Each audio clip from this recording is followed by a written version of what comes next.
Brilliance Audio.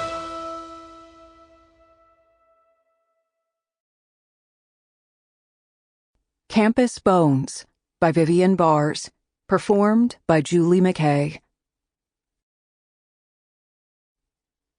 Prologue. Goody Two-Shoes. That's what friends at Lamount University called her, and not only because she was always first in class to raise her hand, even when the questions were meant to be rhetorical, or because she didn't curse and said things like, "Gosh darn it," and "Oh fudge" on the occasions she was exasperated, or because she rarely put out. She slept with only one boy in her entire 21 years of living, and that had been after spending 3.5 years as high school sweethearts. No, it was mostly because Samantha was a lightweight. She couldn't hold her liquor if her liver had a set of handles. They teased her at parties she rarely attended, as if being a drunk was a status to strive for.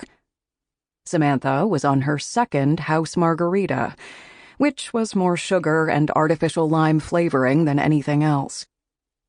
Despite its wateriness, she'd worked up a decent buzz, or what was decent for a lightweight, and the nerve to do what she'd been putting off for weeks.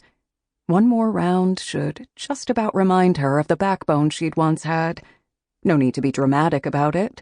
Just a few simple words, and she'd be free. Her gaze drifted to her blustering companions, Kimmy, Miguel, and Marty, whose cheeks were aflame with outrage over the latest exploitation of Earth. Forests had been slashed, fires ignited, animals slaughtered, and capitalism was at the root of the evil. That's what she envisioned, anyway. She'd learned to tune them out over time, just as she was tuning them out now.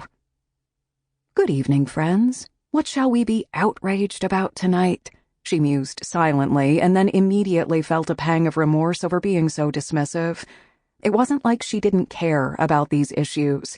It was a great priority of hers to make the world a cleaner, better place for herself and future generations. But irate conversations such as these always marked her with a depression that lingered for days, even weeks. She was having trouble sleeping because of it. It would be nice if, only just once, they could discuss topics that weren't so doom and gloom, even if it was something as vapid as their favorite films. There was that, plus Rodent and his devoted band of cronies' insistence that the times of armchair activism were over, that talk was cheap, that any poser could post. Sample complete. Ready to continue?